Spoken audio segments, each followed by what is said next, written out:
Hello everyone. हाँ जी,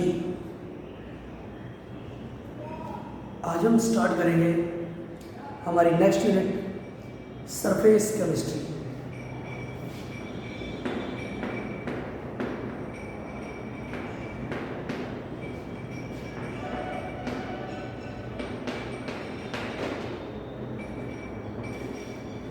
surface chemistry unit number 5। देखिए, सबसे पहले तो इसके बारे में हम बात करना चाहेंगे। नाम से ही क्लियर है, सरफेस केमिस्ट्री मीन्स जो फिनोमिना हमारे कोई भी सरफेस है, चाहे सॉलिड है चाहे लिक्विड है, उस सरफेस पर एग्जिस्ट करते हैं या अकर करते हैं, उसकी स्टडी इस चैप्टर के अंदर हम करेंगे। ठीक है, तो मैं बोल सकता हूँ the branch of chemistry which deals with the study of phenomena occurring at the surface और interface. The branch of chemistry which deals with the study of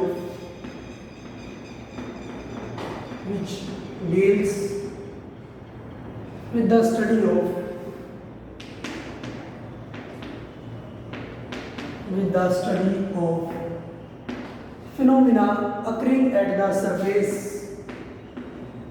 phenomena occurring at the surface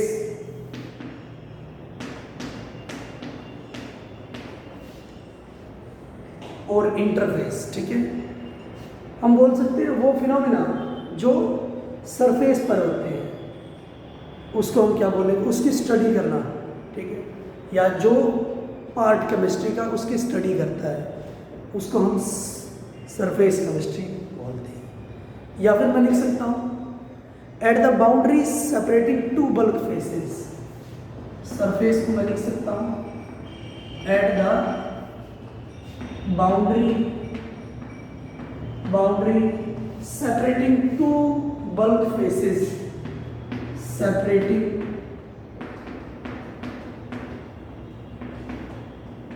two bulk phases।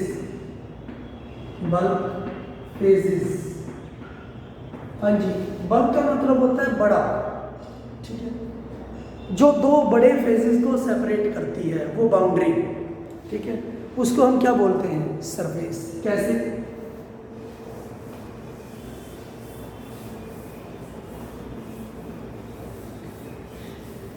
हाँ जी, ये मेरे पास एक circle है normally, ये इसका surface है। मैं इसको कैसे डिफाइन कर सकता हूँ, हमारे पास दो बल्क फेज है, दो बड़े फेज है, एक तो सराउंडिंग ही मैंने मान ली और एक इसका इंटीरियर पार्ट। ठीक, तो इन दो फेजेस को कौन अलग कर रहा है, ये बाउंड्री अलग कर रही है। ठीक है, जिसको हम क्या बोलते हैं, सरफेस। और इस सरफेस पर जो फिनोमिना होते हैं, ठीक है, चाहे वो फिजिकल फिनोमिना हो चाहे वो केमिकल फिनोमिना है, ठीक है,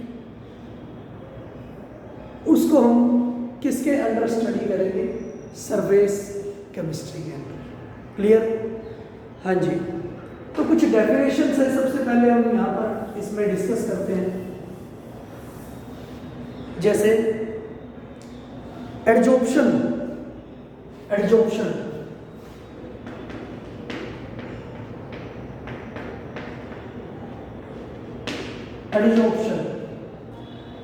क्या होगा, द प्रोसेस या फिर बोल सकते हैं द फिनोमिना ऑफ अट्रैक्टिंग और retaining the substance on the surface of liquid और ए सॉलिड। ठीक है, वो प्रोसेस जिसमें एक सब्सटेंस अट्रैक्ट हो जाता है किसी सॉलिड के या फिर किसी लिक्विड के सरफेस पर। ठीक है, हाँ जी, the phenomena in which in which the substance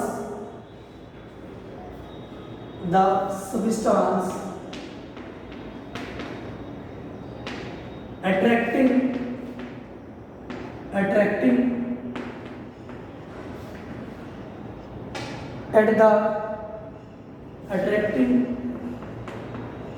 at the surface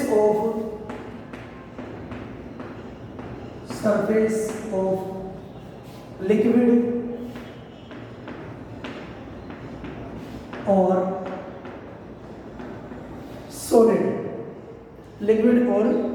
solid, और उससे रिजल्ट क्या निकलता है? सरफेस पर कंसंट्रेशन क्या हो जाती है? ज़्यादा हो जाती है। ठीक है, रिजल्टिंग द हायर कंसंट्रेशन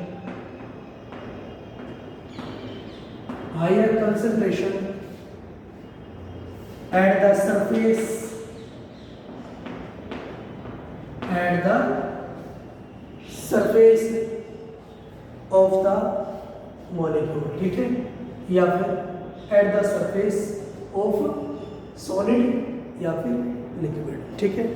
हाँ जी, तो मैं पूरा क्या बोल सकता हूँ इसको एग्जैक्टली कि वो प्रोसेस है जिसमें कोई सब्सटेंस अट्रैक्ट हो जाता है सरफेस पर। किसके सरफेस पर? लिक्विड के या फिर सॉलिड के। और उससे कंक्लूजन क्या निकलता है कि जो सरफेस है सॉलिड का या फिर लिक्विड का, वहाँ पर कंसंट्रेशन क्या हो जाती है? ज़्यादा हो जाती है। और उस प्रोसेस को हम क्या बोलते हैं? एडजॉर्प्शन। ठीक है, मीन्स कोई भी पार्टिकल अगर आकर बैठ जाता है किसी भी सब्सटेंस के सरफेस पर, ठीक है, उसको हम, उस प्रोसेस को हम एडजॉर्प्शन बोलते हैं। जैसे rusting of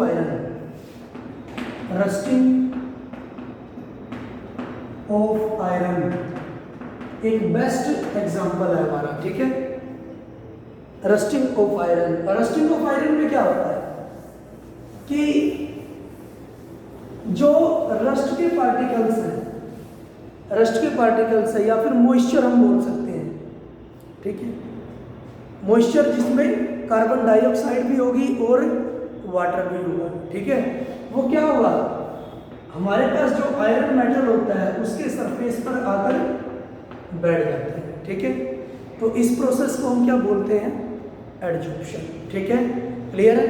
rusting of iron आपको इसका एग्जांपल ध्यान रखना है। ठीक है, उसी से आप एडजॉर्प्शन की डेफिनेशन को क्लियर कर सकते हो। ठीक है, rusting of iron chemical formula क्या होगा? Fe2O3.XH2O। ठीक है, या फिर मैं बोल सकता हूँ hydrated form of ferric oxide.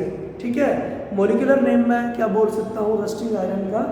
Hydrated form of ferric oxide. ठीक है, हाँ जी, तो ये मेरे पास एडजॉर्प्शन है कि किसी भी मेटल पर, किसी भी सॉलिड पर या फिर लिक्विड पर कोई सब्सटेंस अगर आकर बैठ जाता है, ठीक है, तो उसको हम बोलेंगे एडजॉर्प्शन। उस प्रोसेस को हम बोलेंगे एडजॉर्प्शन। नेक्स्ट बात करते हैं एडजॉर्बेट। जो सब्सटेंस आकर बैठा है, ठीक है, किसी भी सरफेस पर, उसको हम बोलेंगे एडजॉर्बेट। और जिस सब्सटेंस के सरफेस पर आकर बैठा है उसको हम बोलते हैं एडजॉर्बेंट। ठीक है, हाँ जी, तो मैं बोल सकता हूँ the substance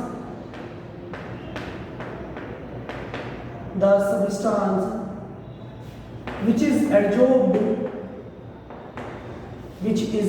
adsorbed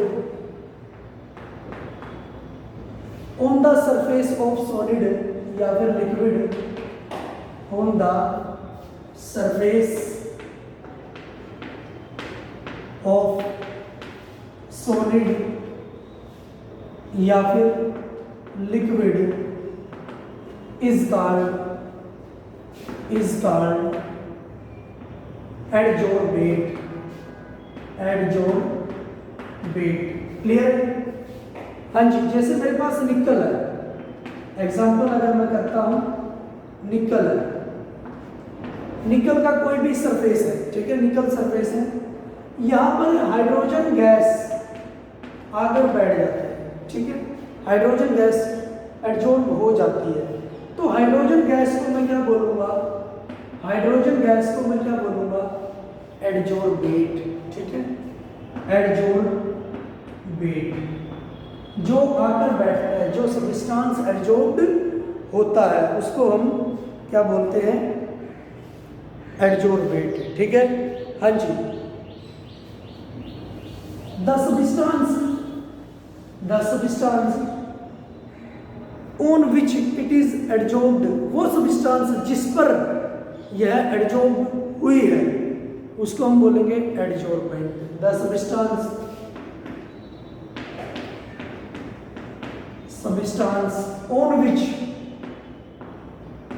on which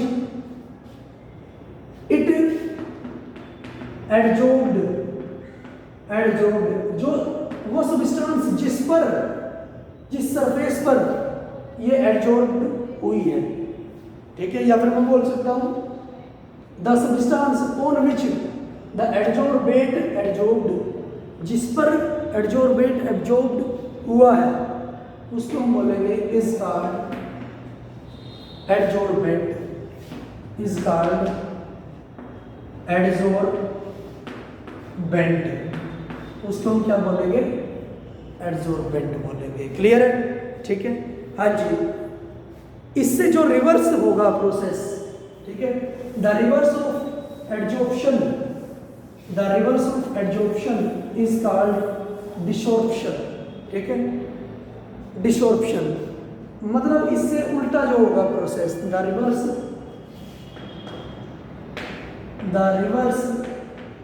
of adsorption, या फिर मैं लिख सकता हूं, ठीक है, एडजॉर्प्शन से उल्टा मींस मैं लिख सकता हूं एडजॉर्प्शन क्या होता है, किसी सब्सटेंस का किसी दूसरे सब्सटेंस के सरफेस पर आकर बैठ जाना, ठीक है।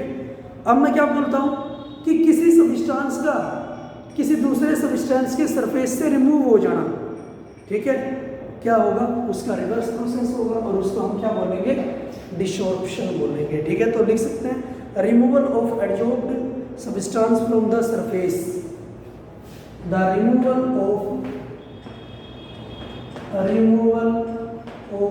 एडजॉर्ब्ड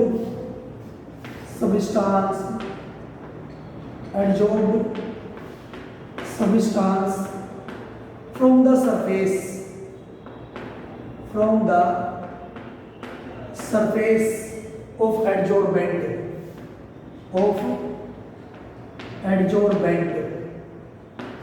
is called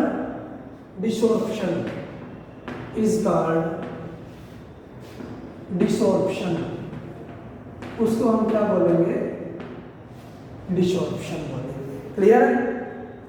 या फिर एडजॉर्प्शन से जो रिवर्स प्रोसेस है उसको हम बोलेंगे डिसॉर्प्शन, ठीक है। हाँ जी, अगर एडजॉर्प्शन होता है किसी गैस का किसी मेटल के सरफेस पर तो उस प्रोसेस को हम बोलेंगे ओक्लूजन, ठीक है।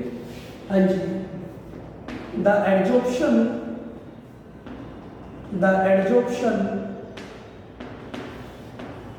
of gas molecule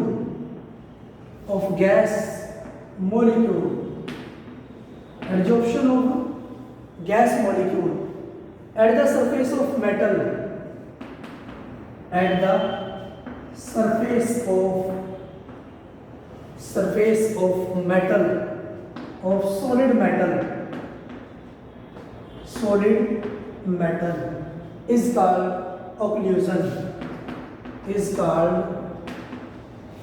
occlusion, उसको हम बोलेंगे ओक्लूजन, ठीक है। जैसे मैंने एग्जांपल दिया था आपको, hydrogen gas on nickel metal, ठीक है, हाइड्रोजन गैस निकल मेटल पर एडजॉर्ब हो जाती है, तो इस प्रोसेस को हम क्या बोलेंगे, ओक्लूजन, ठीक है।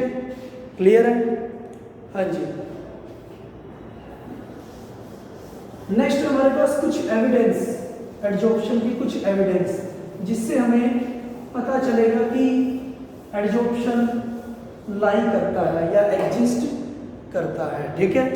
हाँ जी, जैसे हमारे शुगर मिल्स होते हैं, ठीक है, या शुगर फैक्ट्रीज होती हैं, शुगर मिल्स होते हैं, उसमें हमारे पास रॉ शुगर होती है, जो गन्ने से, शुगर केन से जो शुगर बनती है, चीनी बनती है, ठीक है, वो रॉ शुगर होती है।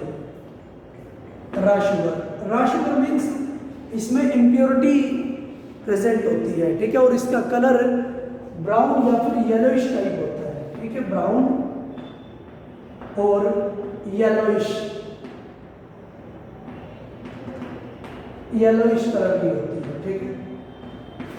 तो फिर हम क्या करते हैं, जब इस रॉ शुगर को चारकोल से पास आउट करवाते हैं, ठीक है, जब इस रॉ शुगर को चारकोल से पास आउट करवाते हैं, ठीक है, और उसके बाद इसको फिल्टर आउट कर लेते हैं, ठीक है, चारकोल से पास आउट करवा के इसको फिल्टर आउट कर लेते हैं, तो जो हमारे पास फिल्ट्रेट बनेगा, जो हमें नीचे फिल्ट्रेट मिलेगा, वो क्या होगा, कलरलेस मिलता है, ठीक है, वो हमें मिलता है कलरलेस। मीन्स इससे क्या हुआ, जो कलर मटेरियल था रॉ शुगर का, जो कलर मटेरियल था वो चारकोल ने एब्जॉर्ब कर लिया है, ठीक है, कलर मटेरियल एब्जॉर्ब कर लिया है, किसने, चारकोल ने, और हमें दिया कलरलेस मटेरियल, ठीक है। हाँ जी, फिर एक और एविडेंस वो देता है, मेरे पास सिलिका जेल है, हाँ जी, मेरे पास सिलिका जेल है, उसको मैं एक मॉइस्ट एयर में रख देता हूँ, एक वेसल में रख देता हूँ, ठीक है, ये कंटेनर है मेरे पास, यहाँ पर मॉइस्ट एयर है, मॉइस्चराइजर है, ठीक है, सिलिका जेल को मैं रख देता हूँ, सिलिका जेल को इसमें मैंने रख दिया, तो कुछ टाइम के बाद मैंने देखा जो एयर है हमारे पास जिसमें मॉइस्चर था, वो क्या हो गया, ड्राई एयर इसमें प्रेजेंट हो जाती है, ठीक है, वो कन्वर्ट हो जाती है ड्राई एयर की फॉर्म में। तो इसका मतलब क्या है, जो मॉइस्चर था, जो उसमें वाटर मॉलिक्यूल थे एयर में, वो किसने, सिलिका जेल ने एब्जॉर्ब कर लिए हैं, ठीक है। तो ये भी एब्जॉर्प्शन को हम प्रूव कर सकते हैं इससे, क्लियर है। हाँ जी, नेक्स्ट है mechanism of absorption, mechanism of absorption, mechanism of absorption means pathway, किस तरह से एब्जॉर्प्शन होता है और क्यों होता है एब्जॉर्प्शन, ठीक है, एब्जॉर्प्शन क्यों होता है किसी सरफेस, किसी सॉलिड सरफेस पे या फिर किसी लिक्विड सरफेस पर, ठीक है। हाँ जी, मान लो ये है मेरे पास, इसको हम एक्सप्लेन कर सकते हैं सरफेस टेंशन, आपने पढ़ा होगा एक प्रॉपर्टी सरफेस टेंशन, लिक्विड की जो प्रॉपर्टी होती है मेनली सरफेस टेंशन, ठीक है, सरफेस पर टेंशन आ जाना या सरफेस डिस्टर्ब हो जाना, ठीक है। हाँ जी, उसने बोला कि मेरे पास एक लिक्विड है किसी वेसल में,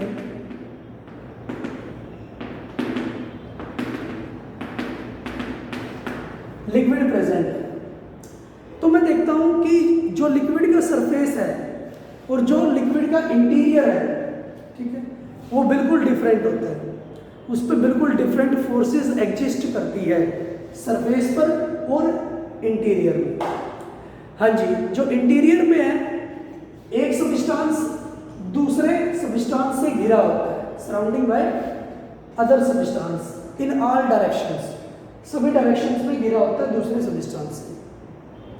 तो उस सब्सटेंस को ये सब्सटेंस भी इतना ही अट्रैक्ट करेगा, इस डायरेक्शन में भी इतना अट्रैक्ट करेगा दूसरा सब्सटेंस, हर एक डायरेक्शन में इक्वली अट्रैक्शन उसके पास होगी, हर डायरेक्शन में इक्वली अट्रैक्शन होगी, ठीक।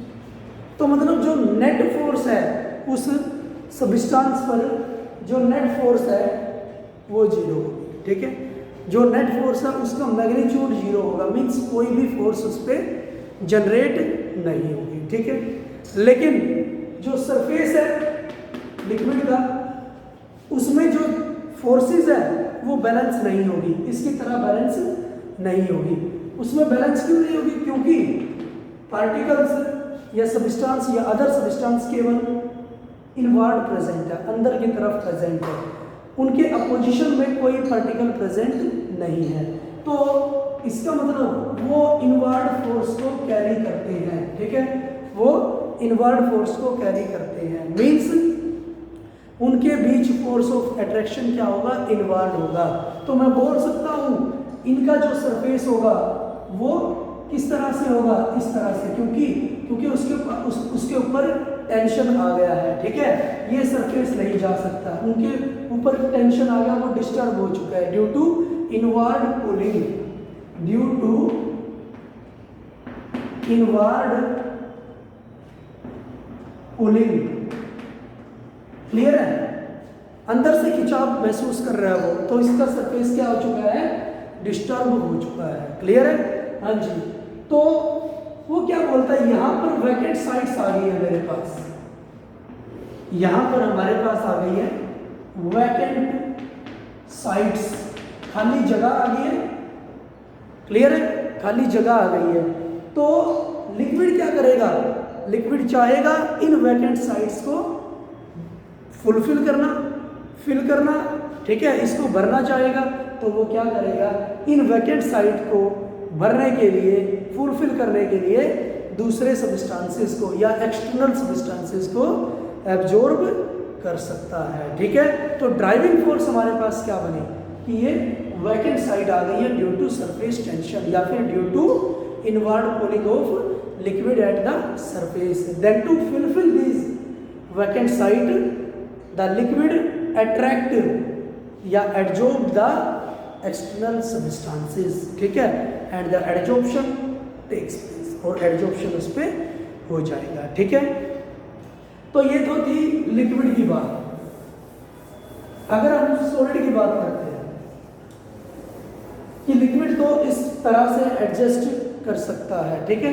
सॉलिड की अगर बात करते हैं, जो हमारे ट्रांजिशन एलिमेंट्स होते हैं, मेनली ट्रांजिशन मेटल्स होते हैं, ट्रांजिशन एलिमेंट्स होते हैं, ठीक है, 3D सीरीज के, 4D सीरीज के, 5D सीरीज के, उनके ऑक्सीडेशन स्टेट आपको पता है वेरी करती है, ठीक है, अलग अलग ऑक्सीडेशन स्टेट में वो लाई करते हैं। तो हम बोल सकते हैं उनके पास फ्री वैलेंसीज होती हैं, ठीक है। Transition metals contains free valencies, free valencies. Clear है? क्योंकि उनकी ऑक्सीडेशन स्टेट घटती भी रहेगी और बढ़ती भी रहती है, ठीक है, फ्री वैलेंसीज होंगी, ठीक है। और यही फ्री वैलेंसीज क्या करेंगी? वैलेंसीज है खाली है, यही फ्री वैलेंसीज क्या करेंगी? उनको अट्रैक्ट करेंगी, ठीक है। These free valencies attract the other substances, ठीक है, and adsorption takes place, adsorption takes place, और क्या हो जाएगा? एड्जॉर्प्शन हो जाएगा। क्लियर है? एड्जॉर्प्शन हो जाएगा। हाँ जी। तो इस तरह से ये हुई आपकी मैकेनिज्म, ठीक है। नेक्स्ट हम बात करते हैं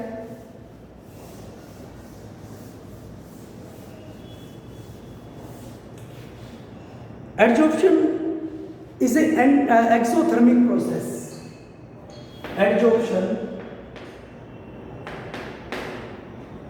इज ए एक्सोथर्मिक, इसको प्रूव करेंगे, एक्सोथर्मिक प्रोसेस। जो एड्जॉर्प्शन है एक्सोथर्मिक प्रोसेस होता है, ठीक है। हाँ जी। जब एड्जॉर्प्शन होता है तो कुछ रेजिडुअल फोर्सेस होती है सरफेस पर, वो डिक्रीज हो जाती है, एड्जॉर्बेंट की रेजिडुअल फोर्सेस डिक्रीज हो जाती है, या फिर हम बोल सकते हैं सरफेस एनर्जी कम हो जाती है, ठीक है। हाँ जी।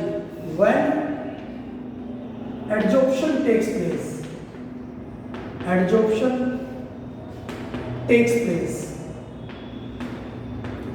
तो residual forces on adsorbent residual forces on adsorbent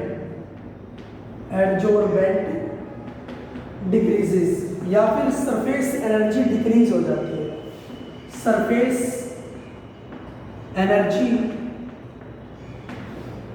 decreases. Clear?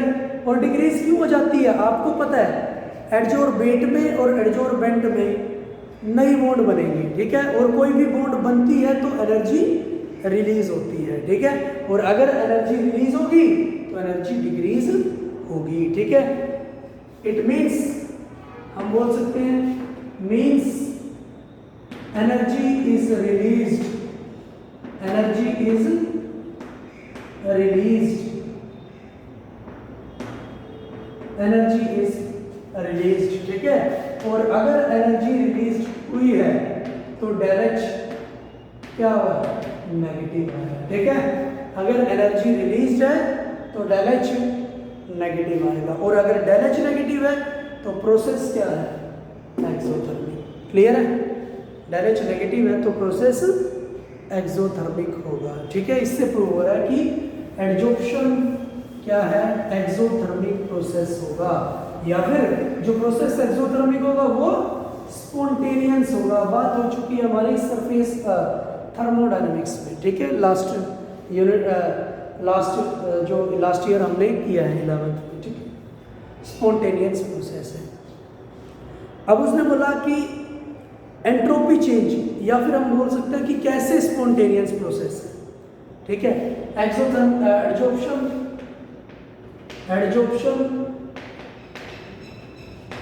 is the spontaneous process, spontaneous process कौन से होते हैं, जो एग्जिस्ट करते हैं, नेचर में एग्जिस्ट करते हैं, ठीक है। जैसे रस्टिंग ऑफ आयरन, आप लोहे को कहीं भी रख दो तो वो रस्ट होगा, ठीक है।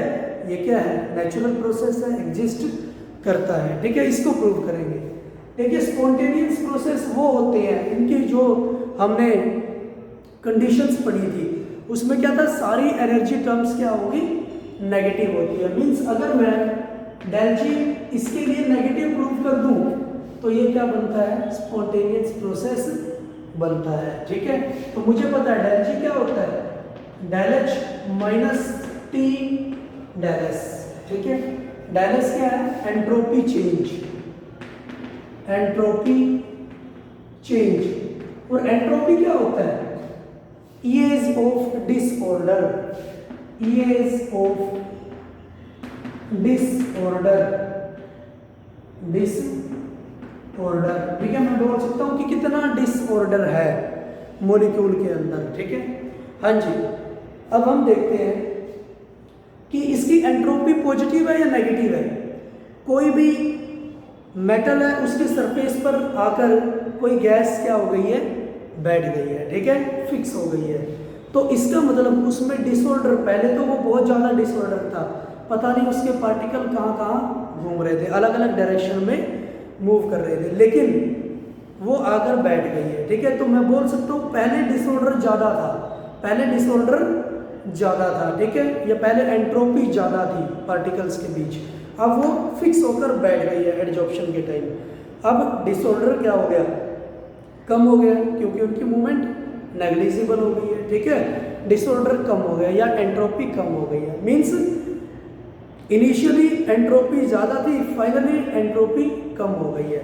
तो change in entropy, change in entropy क्या आया, नेगेटिव आया। डेल एस क्या आया, नेगेटिव आया, ठीक है। तो ये माइनस है, ये माइनस है, माइनस माइनस हो गया प्लस। अगर डेल जी नेगेटिव लाना है तो डेल एच को क्या होना पड़ेगा, नेगेटिव होना पड़ेगा, ठीक है। और ये बात हम लास्ट एक्सप्रेशन में कर चुके हैं कि एडजॉर्प्शन के लिए डेल एच क्या होता है, नेगेटिव होता है। क्लियर है? तो मैं देख सकता हूँ माइनस माइनस प्लस हो गया, प्लस इंटू माइनस माइनस हो गया, ठीक है।